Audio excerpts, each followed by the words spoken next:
Imagine a quiet bedroom in a serene California home on a warm August night in 2014. The man who spent decades making the entire world explode with laughter leans close to his wife. His voice gentle and full of warmth.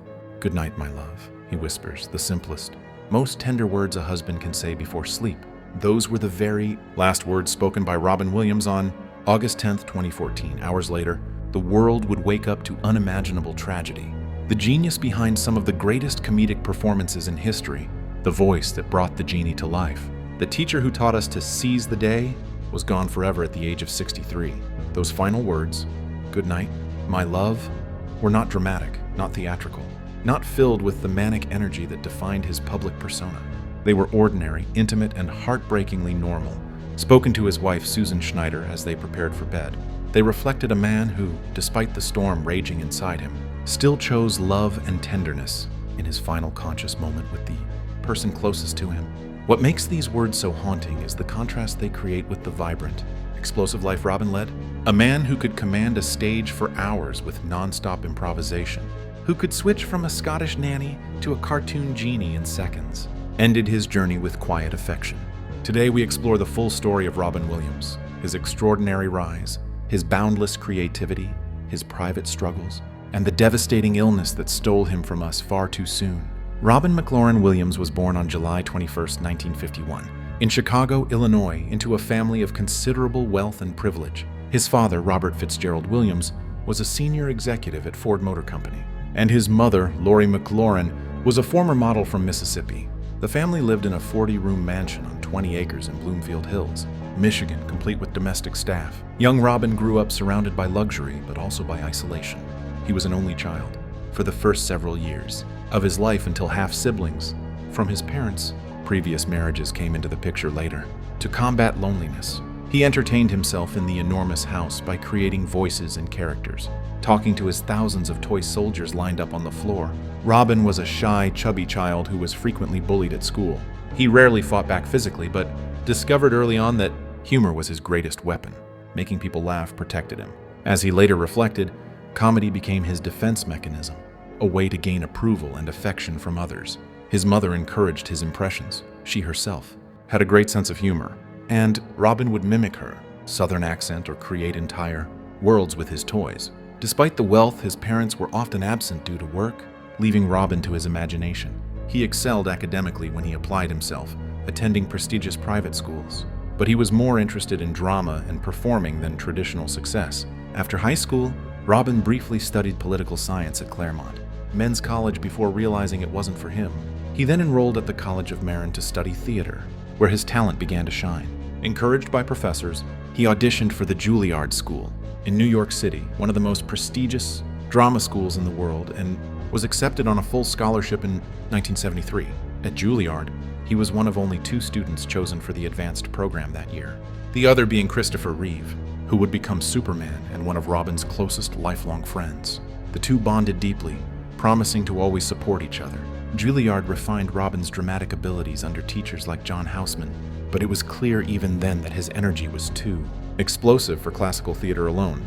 While in New York, Robin began performing stand-up comedy in small clubs.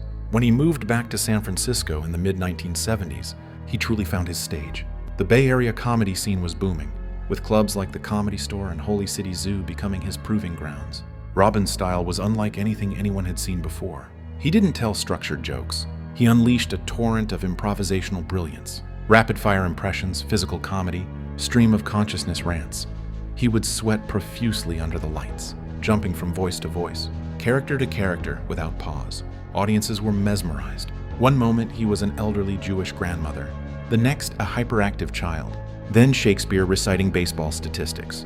His mind worked at lightning speed, pulling ideas from thin air. It was this manic genius that caught the attention of television producers. In 1977, Robin auditioned for a revival of the classic show Laugh-In but didn't get it. Undeterred, he continued performing. His breakthrough came in 1978 when he appeared as the alien Orc on an episode of Happy Days.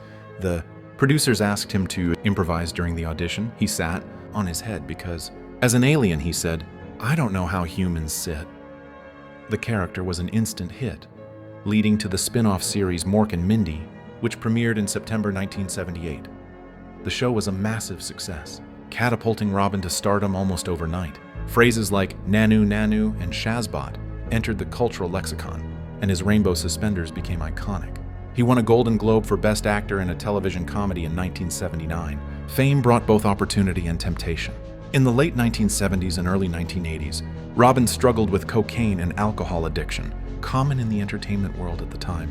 The drugs fueled his high-energy performances but left him paranoid and empty off stage. Tragedy struck in 1982 when his close friend John Belushi died of a drug overdose. Around the same time, Robin's first wife, Valerie Velarde, became pregnant with their son Zachary. These events prompted Robin to quit substances cold turkey.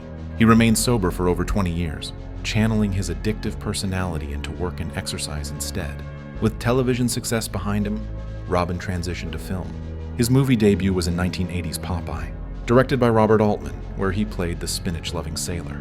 Though the film received mixed reviews, it showcased his physical comedy skills. Real acclaim came with 1987's Good Morning Vietnam.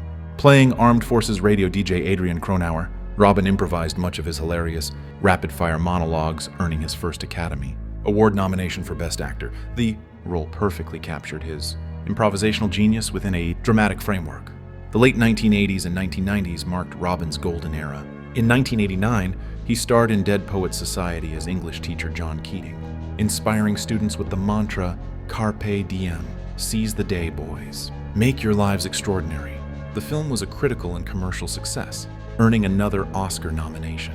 In 1990, he appeared opposite Robert De Niro in Awakenings, a touching drama about patience awakening from decades-long calm leap.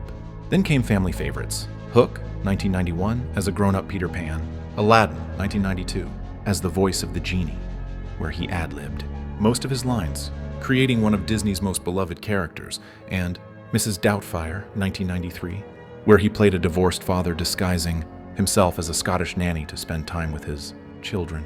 Mrs. Doubtfire was a massive box office hit, grossing over $400 million. Robin proved he was more than comedy. In 1991's The Fisher King, directed by Terry Gilliam, he played a homeless man searching for the Holy Grail, earning praise for his vulnerability. His crowning achievement came in 1997's Good Will Hunting, written by and starring Matt Damon and Ben Affleck. As therapist Sean Maguire, Robin delivered a deeply emotional performance, particularly in the famous It's Not Your Fault scene. He won the Academy Award for Best Supporting Actor, the only Oscar of his career, tearfully dedicating it to his father. Other notable films included Jumanji, 1995, where he played a man trapped in a board game for decades, The Birdcage, 1996, a hilarious remake of La Cage aux Folles, Jack, 1996, about a boy who ages 4 times faster than normal, and Patch Adams, 1998, based on the real doctor who used humor in medicine.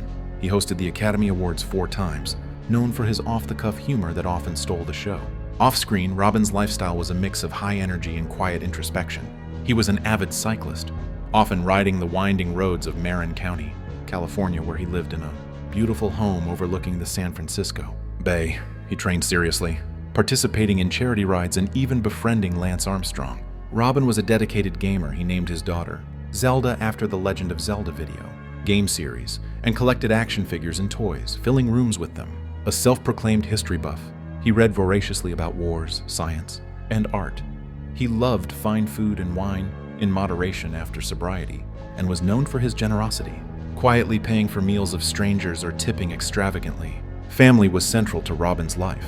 He married Valerie Velarde in 1978. They had son Zachary in 1983 before divorcing in 1988. In 1989, he married Marcia Garces, his son's former nanny and a film producer, with whom he had daughters Zelda, 1989, and Cody, 1991. They collaborated professionally until their divorce in 2010. In 2011, Robin married graphic designer Susan Schneider in Napa Valley. He was a devoted father, attending his children's events and supporting their interests. Zelda became an actress, Cody a musician. Philanthropy was a huge part of Robin's life. He co-hosted Comic Relief USA with Billy Crystal and Whoopi Goldberg for years, raising hundreds of millions for homelessness and medical causes. He supported St. Jude Children's Research Hospital, visited troops overseas multiple times, performing for soldiers in Iraq and Afghanistan, and was deeply involved with the Christopher and Dana Reeve Foundation after his friend's paralysis. Robin donated anonymously to many causes and used his fame to bring attention to issues others ignored. Despite the joy he brought others, Robin battled inner demons throughout his life. He spoke openly about depression and addiction relapses, particularly after a brief return to alcohol in 2003 while working in Alaska. He checked into rehab in 2006 to address it proactively. Friends described him as empathetic to a fault. He felt others' pain deeply, which both fueled his performances and exhausted him emotionally.